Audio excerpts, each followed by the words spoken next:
예, 안녕하세요. 안녕하세요. 2월달에 들어와서 첫 시간입니다. 오늘 그 강의를 할 내용은 한국사 담당하고 있는 김태현 강사고, 오늘은 제일 첫 시간에 일월산 황부인전에 대해서 설명을 드리고자 합니다. 여러분들이 잘 아시지만은 실질적으로 여러분에게 정사를 제가 설명을 드려봐야 제대로 이해도 못 하실 것이며, 또 여러분을 무시하는 건 아니지만은 대체적으로 재미있게끔 진행하기 위해서 이 1월산 황부인전이라는 그런 내용을 가지고 2시간에 걸쳐서 교육을 마치고자 합니다. 그러면은 1월산 그 황부인전은 그 경북 영월군 영양군 일월면과 청서면 그 일대에 장군당이라는 신당이 있습니다. 거기에 대해서 이 황부인이 왜 신당에 올라가게 된 그 동기와 유래에 대해서 설명을 하고자 합니다. 원래 그 황부인은 18살에 결혼을 하기 위해서 신부로서 원래 황부인은 그 18살이었고, 신랑은 우시성을 가지는 13살짜리 신랑을 맞이하게끔 되어 있었습니다. 그런데 이 신랑한테는 서당에서 너무 어리다 보니까 서당에 있는 악동들이, 그 나이를 더 먹은 그 형들이 뭐라고 얘기했냐면은, 너는 신부가 18살이라면은 틀림없이 다 애인이 있을 거다.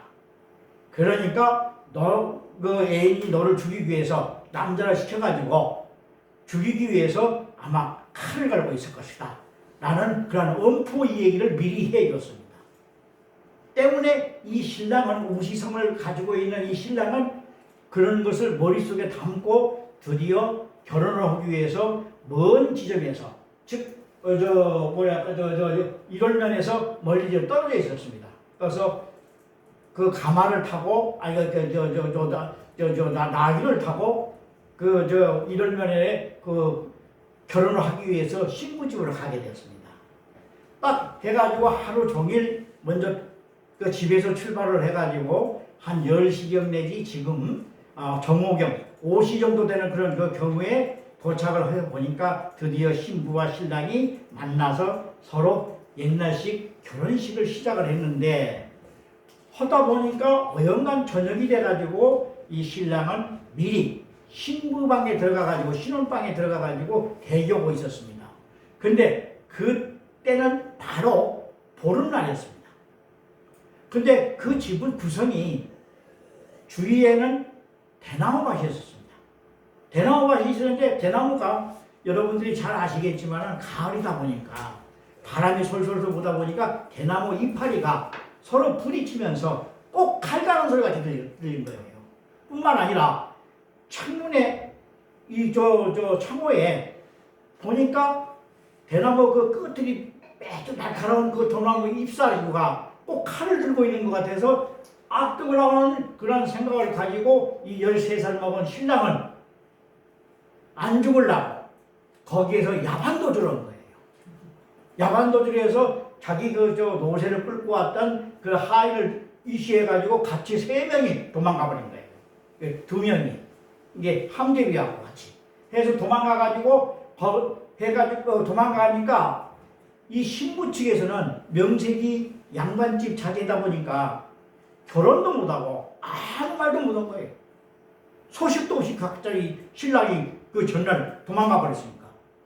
해서 어영한 시간이 한 40년이 지나가 버렸습니다.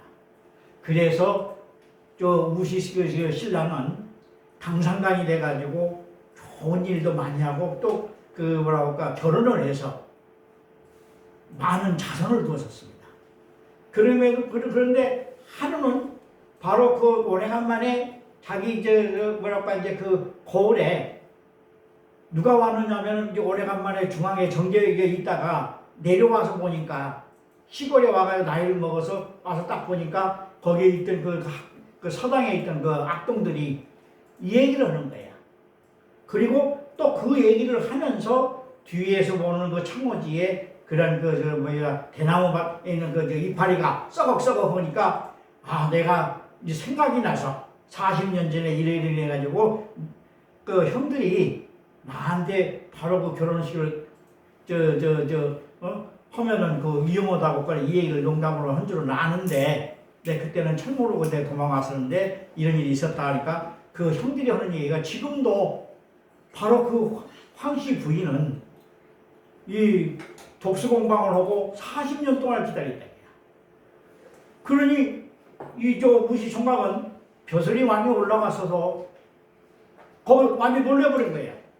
그래서 다시 그 우시 총각은 자기 그 결혼 다시 한 그 부인한테 가서 이런 선언 이렇고 훈훈해가지고 내가 어렸을 적에 너무 몰라가지고 이런 일이 해가지고 내가 그 양반집 그 귀염둥이 그 아주 그 딸만 하나 있는 그 집안에서 결혼을 못하고 이렇게 왔었다 라고 이 얘기를 하니까 하는 얘기가 바로 그 둘째 부인이 그러면은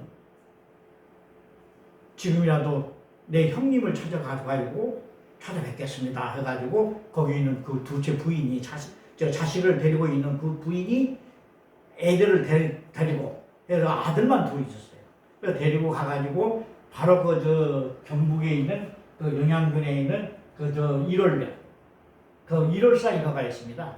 그래서 일월면에 가가지고 거기에서 진짜 사과를 하고 형님을 모시겠습니다 라는 그런 얘기를 하고 자식들도 전부 다 인사를 시키고 어머니 큰어머니 해가지고 인사를 다 절을 시키고 해서 그 사화를 풀었는데 바로 그 황부인이 그걸 못 잊어가지고 귀신이 돼서 그 이후에 자손들한테 그 너무 고마워서 그 작은 부인의 그 자식들이 자기가 친자식같이 생각을 했음에도 불구하고 거기에 원한이 생겼다 해가지고 거기에서 사당을 지어줬다는 그런 얘기가 있습니다. 그런 얘기도 한마디가 있고 그 다음에 이제 바로 여기가 현재 실질적으로 바로 여기 어디냐면 그 순조 그 청기면하고 당리에 있는 거기에 이런 사당이 있습니다. 그래서 그 일월산 그 일월면에는 이런 사당이 몇 개가 있습니다. 그래서 그 이런 그 두 가지의 그 두 번째 얘기인데 이 두 번째 얘기는 뭐냐면은 바로 그 조선조서 순조무렵이 뭐냐면 여러분들이 잘 아시는 그 영조대왕의 그 사도 그 세자의 아들인 사람이 누구냐면 정조입니다. 정조가 31에 죽었습니다. 독살당했다고 합니다. 그런데 정확하게 정사에는 그런 얘기가 없는데 그럼에도 불구하고 실질적으로 이제 순조부터 즉 정조대왕의 아드님이 순조입니다. 그래서 순조부터 이제 이거 쭉 내려가는데 이게 뭐냐면 순조 다음에 현종, 그 다음에 고종, 철종, 그 다음에 고종, 그 다음에 순종 해가지고 조선조가 망해버렸습니다. 그래서 그 영양군 청기면 당리에 사는 우씨와 결혼을 했는데 이 황씨 부인이 딸만 아홉이 낳았다고 얘기를 해요. 그래서 이 아들이 없자 시어머니가 도박을 하고 황씨 부인이 그걸 참다 못해가지고 가출해서 일월산에 있는 신만이 운망에서 피신하여 거기서 자살을 했다고 합니다. 그런데 이 자살하는 자세가 꼿꼿하게 그 스님들 보면 입점하는 시까지 꼿꼿하게 해서 꿈에 그 신만이 꿈에 나타나가지고 나를 그 우시 신랑한테 이 얘기를 해서 나를 묻어둘라 라고 그런 그 신만이한테 이 얘기를 하니까 남편은 그 신만이의 연락을 받고 운막간이 황씨 부인의 손을 잡자 부인은 사라지고 얼마나 마음이 그 죄가 됐으면은 바로 죄와 백발만 남아서 하늘 풀어 우주고자 황씨 부인당을 세워줬는데 거기에 신내림을 받은 사람들이 이 황씨 부인에 대한 귀신이 많이 왕래를 해서 와가지고 그런 얘기를 했다고 그런 전래되는 이 얘기가 내려오고 있습니다. 이상으로서 이 황씨 부인에 대해서는 모두 마치고자 합니다. 이상입니다.